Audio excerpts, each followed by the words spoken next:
जलजीवनच्या कामांमध्ये मोठा नाराजगी आहे लोकांची, पाणी पोहोचत नाही आहे. काय निर्देश देण्यात आले जलजीवन? यामध्ये आज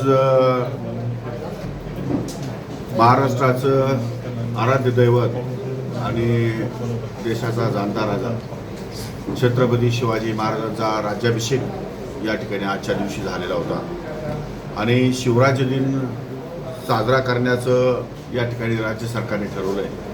त्या अनुषंगाने या ठिकाणी शिवराज दिन आपण शासनाच्या वतीने साजरा केलेला आहे.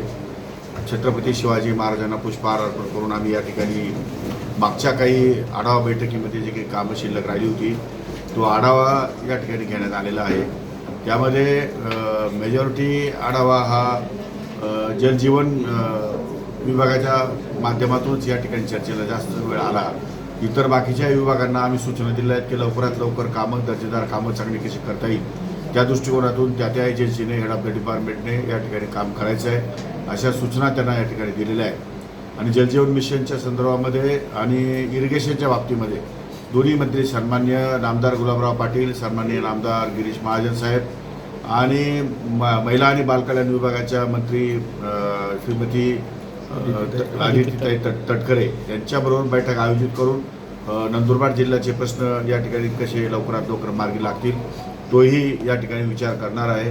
एवढंच नव्हे तर MSEBच्या बाबतीमध्ये जवळपास 398 कोटी रुपये जे मंजूर आहेत त्यातले 50च कोटी रुपये प्राप्त झाले आहेत आणि बऱ्याचशी निधी अजून त्यांना प्राप्त व्हायचा बाकी आहे.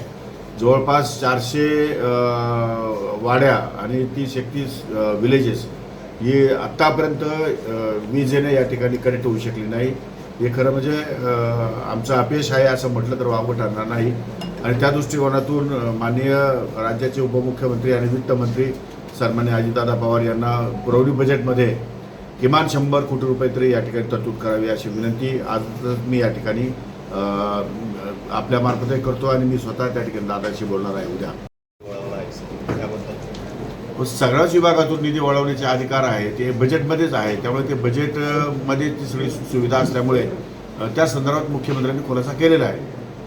अधिकाऱ्याची गच्ची धरणे किंवा असले प्रकार जर जिल्हा परिषदेमध्ये होत असतील मग जिल्हा प्रशासन करतं काय किंवा जिल्हा परिषदमध्ये सिक्युरिटी बघता तरी काय? मग जिल्हा परिषदमध्ये पोलीस नसतात, जिल्हा परिषदमध्ये अधिकारी बसलेले असतात आणि अधिकाऱ्यांनी जर रितसर कंप्लेंट केली तर आपण पोलिसांना कारवाई करायला सांगू त्यावर. त्या संदर्भात 24 तास तर पोलीस जिल्हा परिषदेमध्ये बसू शकत नाही आणि म्हणून असा जर कोणी एखादा माणूस त्या ठिकाणी अधिकाऱ्यांवरती आरेरावी करत असेल तर त्यावर 100% कारवाई करण्यासाठी मी पोलीस विभागाला सांगणार. मंत्र्यांना आणि आमदारांना अजित पवार साहेब निधी देत नाही अशी तक्रार आली. असं काही नाही आहे. त्या संदर्भात माननीय मुख्यमंत्री महोदयाने खुलासा केलेला आहे.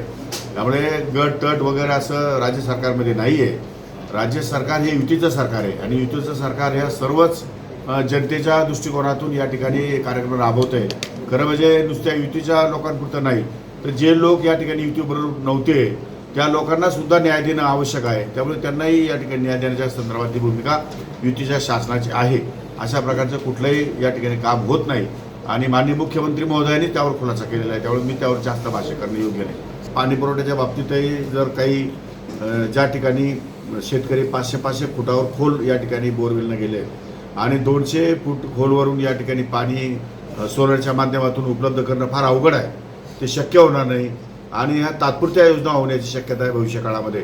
त्यामुळे ह्या योजना रिवाईज कराव्या आणि सरफेस वॉटरच्या संदर्भामध्ये योजना रिवाईज करून या ठिकाणी सरकारला पाठवावी असाही या ठिकाणी विचार समोर आलेला आहे. त्यामुळे एकदा ती मिटिंग पाणीपुरवठा मंत्री आणि सचिव यांच्याबरोबर एकदा झाली. आमचे सन्माननीय याचे नंदुरबार जिल्ह्याचे सर्व आमदार सर्वांनाच या ठिकाणी मी बोलवणार आहे. त्यामध्ये सर्व आमदारांना एकत्रित करून एक बैठक घेईन आणि त्यानंतर मग त्याला चालना देण्याचा प्रयत्न या ठिकाणी होणार आहे.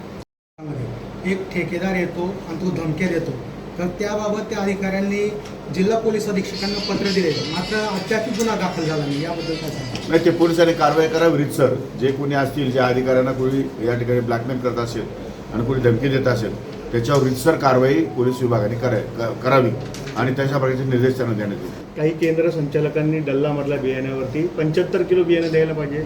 शेतकऱ्यांना 66 किलोच बियाणं दिलं जाते. 22 किलोच्याच बॅगा दिल्या जात आहेत. त्या पण 3च बॅग दिल्या जातात. त्याची चौकशी करतो आपण. मला पहिल्यांदा या गोष्टी सांगितल्या आहेत. मी लगेच अमरावती विभागाच्या आमच्या JDOला फोन करून लगेच चौकशी करतो आणि त्या संदर्भात जर काही कृषी सेवा केंद्रावाल्यांनी काही गडबड केली असेल तर त्यांच्यावरती कारवाई करायला निर्देश दिला. एबीपी माझा, उघडा डोळे बघा नीट.